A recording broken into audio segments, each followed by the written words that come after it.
Fox 61, Connecticut's news station. Imagine that. You're sitting at your car at work and someone jumps in and takes off with you. You know, there's not too many jobs that you have to worry about that. A scary moment for one officer in the Elm City. A suspect tried to steal his cruiser while he was still inside. And tonight we have new video. Thanks for joining us for the news at 10. I'm Brent Harden. And I'm Sarah Sanchez. Police say he came out of nowhere. That suspect is still in custody and we're told still recovering from injuries he got during the ordeal. Fox 61's Jake Garcia sat down with New Haven's police chief tonight. He joins us now live from police headquarters with the latest on the investigation into this. Jake?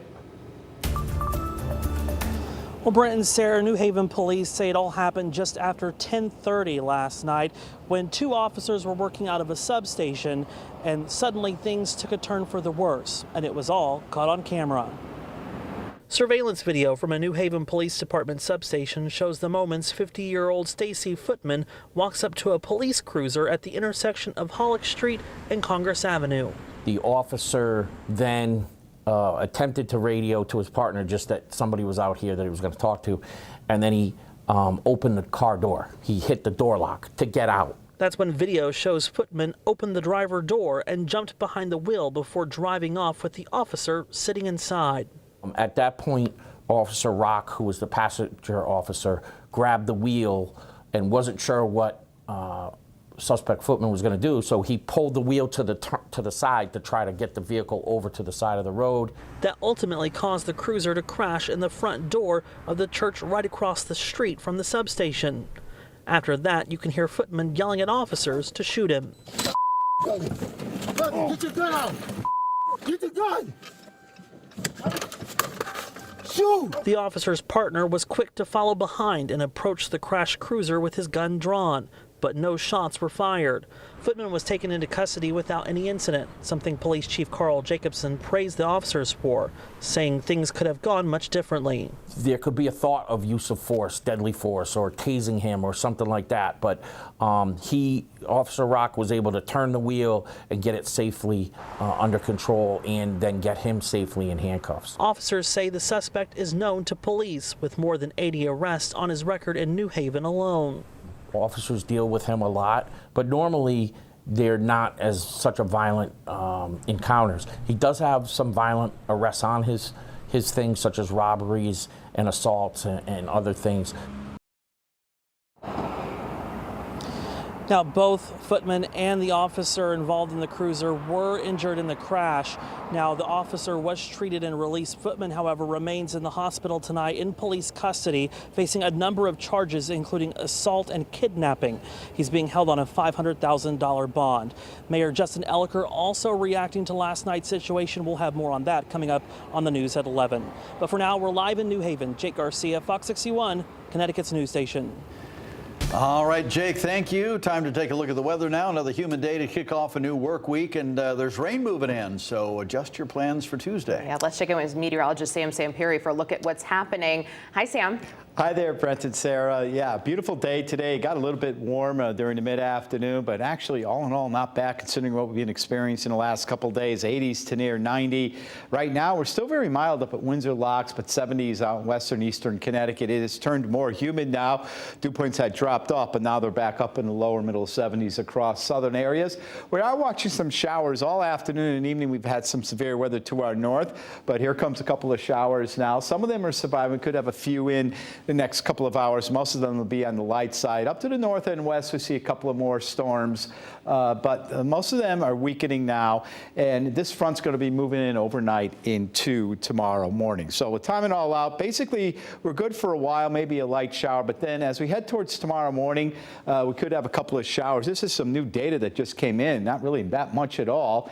And then during the day tomorrow, look for a mix of sun and clouds with more rain coming in tomorrow night. So overnight, we'll have a couple of showers late, not as much as we initially thought. And then tomorrow we'll have on and off showers and a couple of storms possible, but turning much cooler as temperatures will hold in the 70s. Coming up, I will detail the latest on Tropical Storm Debbie. Here's the latest advisory, but new information will be coming in shortly.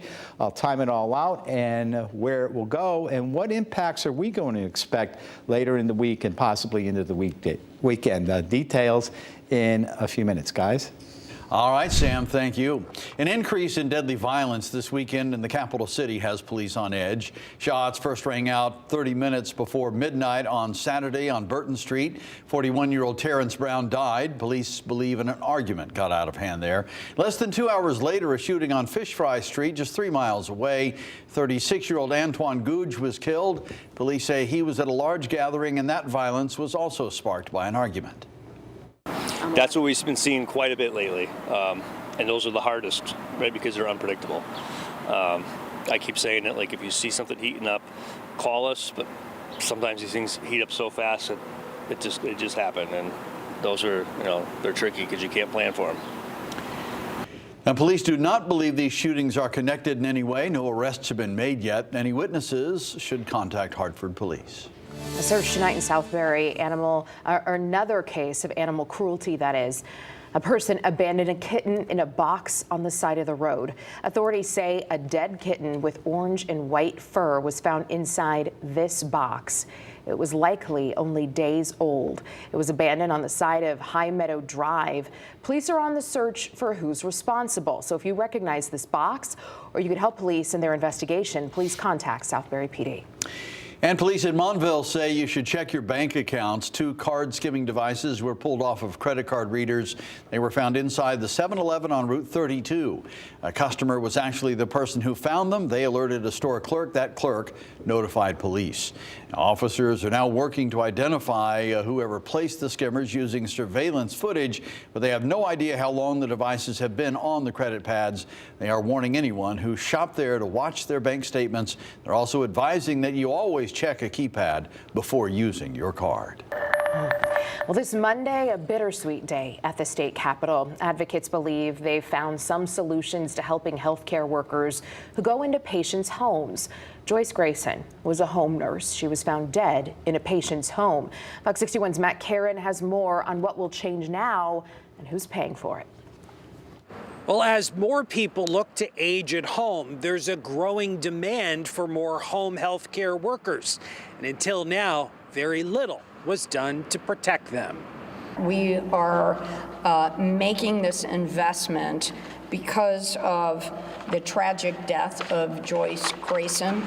Visiting nurse Joyce Grayson was 63 years old when she was murdered in October of 2023 while caring for patient Michael Reese inside the sex offender's halfway house in Willimantic. It's the right thing to do for Joyce and her family and all our home health care workers. Now, a state grant of $6 million funded with leftover COVID American Rescue Plan dollars aims to increase protections for home health care workers. Specifically, the money will fund emergency training, panic buttons, a dedicated emergency hotline, a buddy escort system, GPS tracking of workers, and a more robust pre-visit risk assessment.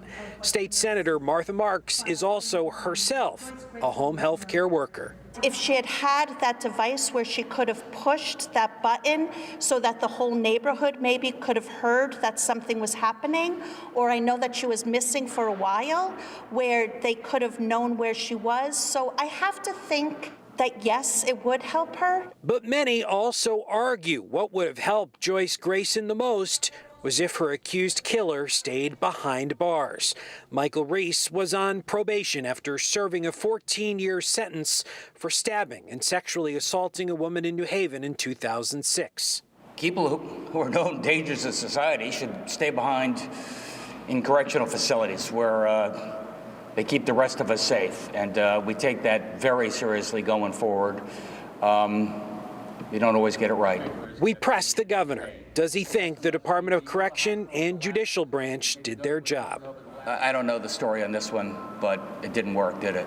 The new law doesn't kick in until October, but agencies can begin submitting applications for funding this week. Since her killing, Joyce Grayson's family has filed a lawsuit against her employer, Alara Caring, and OSHA followed suit by fining the company more than $163,000. Alara Caring has continued to deny any responsibility.